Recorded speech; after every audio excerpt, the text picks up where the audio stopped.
Time series அனாலிசிஸ்ல trend line calculation பண்றதனுடைய second method semi average method of semi ஆவரேஜ்னு சொல்லலாம். ஸோ கிவன் டேட்டால பார்த்தீங்க அப்படின்னா டோட்டலாக 9 இயர்ஸ் இருக்கு. 9 இயர்ஸ்க்கும் இண்டிவிஜுவல் ப்ரொடக்ஷன் ஆஃப் ஸ்டீல்ஸ் வந்து கொடுத்துருக்காங்க. ஸோ இதை மெத்தட் ஆஃப் செமி ஆவரேஜில் எப்படி சால்வ் பண்ணுறதுன்னு பார்க்கலாம். ஸோ கொடுத்துருக்கிற டேட்டாவை ஃபர்ஸ்ட் டேப்லெட் ஃபார்மேட்டில் எழுதிக்கோங்க. ஸோ இண்டிவிஜுவல் டேட்டா ப்ளஸ் அதனுடைய இயர் ஆஃப் ப்ரொடக்ஷன். இப்போ இதில் டோட்டலாக 9 இயர்ஸ் இருக்கு. இப்போ இந்த 9 இயர்ஸை நீங்கள் ரெண்டாக ஸ்ப்ளிட் பண்ணீங்கன்னா 4 இயர்ஸ் ஒரு சைடும் இன்னொரு 4 இயர்ஸ் ஒரு சைடும் சென்டரில் ஒரு 1 இயர் ஆரிஜின் அல்லது சென்டரில் ஒரு இயரும் இருக்கும். ஸோ அப்போ நீங்கள் இந்த சென்டரில் வர்ற இயரை நெக்லெக்ட் பண்ணிட்டு ஃபஸ்ட்டு 4 இயர்ஸையும் என்ன பண்ணுறீங்க அப்படின்னா டோட்டல் பண்ணுறீங்க. இப்போ இந்த 4 இயர்ஸையும் டோட்டல் பண்ணி 4ஆல் டிவைட் பண்ணணும். That is 4 years. அதனுடைய ஆவரேஜ் நீங்கள் கேல்குலேட் பண்ணணும். ஆவரேஜ் ஆஃப் செமி அப்படிங்கும்போது ரெண்டாக ஸ்ப்ளிட் பண்ணணும் கிவன் டேட்டாவை. எவ்வளோ வேல்யூஸ் இருக்கோ அதனோட ஆவரேஜ் எடுக்கணும். ஆவரேஜ் எடுத்தீங்க அப்படின்னா 20 + 22 + 24 + 21 டிவைடட் பை 4 போட்டிங்க அப்படின்னா உங்களுக்கு 21.75 வரும். இதை எதுக்கு எகெயின்ஸ்டாக எழுதணும் அப்படின்னா ஃபர்ஸ்ட் ஜூலை அதாவது ஒரு இங்கே 4 டேட்டா இருக்கிறதுனால 4 டேட்டாவுடைய சென்டர் பாயிண்ட் அப்படிங்கும்போது ஃபர்ஸ்ட் ஜூலை 2013 அப்படின்னு சொல்லுவோம் இல்லையா, அதனோட சென்டர் இயர்க்கு எகெயின்ஸ்டாக இந்த வேல்யூ எடுத்துக்கணும். அதே மாதிரி இந்த சென்டர் வேல்யூவை நெக்லெக்ட் பண்ணிட்டு அடுத்து இருக்கிற 4 இயர்ஸ் டோட்டல் பண்ணிக்கணும். 4 இயர்ஸ் 25 + 23 + 26 + 24 டிவைடட் பை 4 அப்படின்னு போடும்போது உங்களுக்கு ஆவரேஜ் வேல்யூ அப்படின்னு பார்த்தீங்கன்னா 24.5 ஆன்சர் வரும். இது எதுக்கு இடையில எழுதணும் அப்படின்னு பார்த்தீங்கன்னா ஃபர்ஸ்ட் ஜூலை 2018 சென்டர் பாயிண்ட்ல நீங்க மார்க் பண்ணணும்.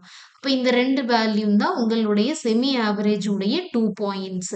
இப்போ நீங்க என்ன பண்ணணும் அப்படின்னா average that is original data உங்களுக்கு கொடுத்துருக்காங்க இல்லையா, அந்த ஒரிஜினல் டேட்டாவை இந்த மாதிரி ஒரு கிராஃப் போட்டு as it is வந்துட்டு நீங்க கிவன் டேட்டாவை ஃபர்ஸ்ட் நீங்க டிராப் பண்ணிக்கணும். இந்த கிவன் டேட்டா டிராப் பண்ணதுக்கு அப்புறம் உங்களுக்கு செமி ஆவரேஜ்ல 2 வேல்யூ கிடைச்சிருக்குது இல்லைங்களா. 2013 உடைய ஜூலைல நீங்க மார்க் பண்ண வேண்டிய வேல்யூ 21.75. அதே மாதிரி பாத்தீங்க அப்படின்னா 2018 ஜூலைல நீங்க மார்க் பண்ண வேண்டிய வேல்யூ வந்து 24.5. இதுதான் வந்துட்டு நம்ம செமி ஆவரேஜ் மெத்தட்ல நம்ம கால்குலேட் பண்ணியிருக்கோம் இல்லையா. ஸோ இப்போ இந்த 2013 ஜூலை வந்து இதனோட சென்டர் பாயிண்ட் 0.5 மார்க் பண்ணிக்கோங்க. இதில் 21.75 21 இங்கே இருக்குது. 21.75 ஆல்மோஸ்ட் வந்து பார்த்தீங்க அப்படின்னா இந்த பாயிண்ட்ல தட் இஸ் இந்த பாயிண்ட்ல நீங்க மார்க் பண்ணிக்குவீங்க. 2013 ஃபர்ஸ்ட் ஜூலைல 21.75 நீங்க ஆவரேஜை நீங்க இங்க வந்துட்டு மார்க் பண்ணிக்குவீங்க. அடுத்த வேல்யூ பார்த்தீங்க அப்படின்னா 2018 ஃபர்ஸ்ட் ஜூலைல நீங்க மார்க் பண்ண வேண்டிய வேல்யூ 24.5.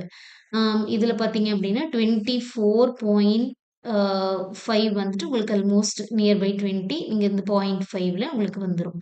ஓகேங்களா. ஸோ இப்போ இது என்ன பண்றீங்க அப்படின்னா இப்போ நீங்க செமி ஆவரேஜ் மெத்தட்ல நீங்க கால்குலேட் பண்ண 2 வேல்யூவையும் ஃபர்ஸ்ட் இந்த மாதிரி டாட்டட் லைன்ல நீங்க ஜாயின் பண்ணிக்கணும். இதுதான் வந்து செமி ஆவரேஜ் மெத்தட்ல நம்ம கால்குலேட் பண்ண ட்ரெண்ட் லைன். ஓகேங்களா. ஸோ இப்போ இந்த ட்ரெண்ட் லைனை இன் ஃபியூச்சருக்கு தகுந்த மாதிரி நம்ம எப்படி வேணாலும் ஃபியூச்சரை ப்ரெடிக்ட் பண்ணுறதுக்காக எக்ஸ்டெண்ட் பண்ணிக்கலாம். பாஸ்ட் வேல்யூவும் நம்ம இதுல இருந்து எக்ஸ்டெண்ட் பண்ணி நம்ம எடுத்துக்கலாம். ஓகேங்களா. ஸோ இந்த மெத்தட்ல தான் உங்களுக்கு மெத்தட் ஆஃப் செமி ஆவரேஜ் மெத்தட்ல நம்ம இதை கால்குலேட் பண்ணியிருக்கோம். தேங்க்யூ.